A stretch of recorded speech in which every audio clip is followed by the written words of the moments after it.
What I'm about to say isn't meant to stop you from returning home. As far as I care, you can go wherever you wish.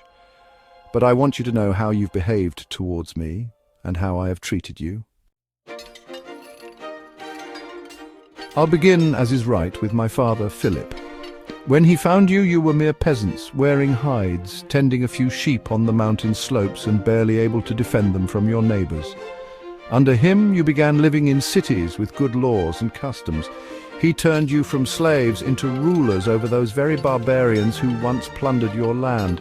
He conquered most of Thrace, taking the best harbors to bring trade and prosperity. He put the mines to steady work. The Thessalians, who once terrified you, now answer to us.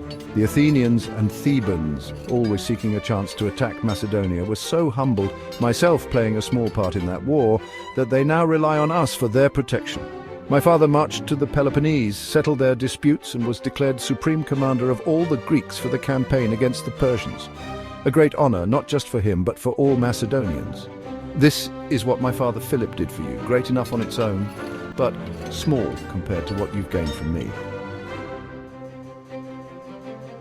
I crossed the Hellespont while the Persians still commanded the sea. I defeated the satraps of the great King Darius and made you rulers of Ionia, Aeolis, Phrygia and Lydia. I captured Miletus by siege. The rest of the land surrendered willingly, and their wealth became yours. All the riches of Egypt and Cyrene, which I won without a fight, now belong to you. Syria, Palestine, Mesopotamia, Babylonia, all are yours. The wealth of Lydia, the treasures of Persia, the jewels of India, and even the outer sea, these are yours. You are now satraps, generals, and captains. What have I kept for myself apart from this purple cloak and diadem? Nothing. No man can point to my riches, only to the things I hold in trust for all of you. And what would I do with riches anyway? I eat what you eat, I rest no more than you do. Many nights I've stood watch so you could sleep soundly. Who among you believes he has worked harder for me than I have for him?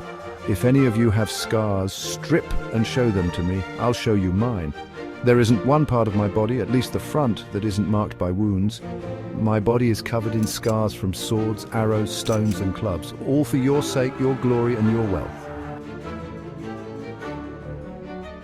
And yet here I still am, leading you as conqueror of land and sea rivers, mountains and plains. We've celebrated our weddings together.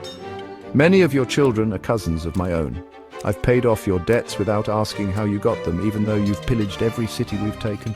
Many of you wear golden crowns, badges of courage and honor given by me. Those who fell in battle received full honors, and many now stand immortalized in bronze statues in Macedonia.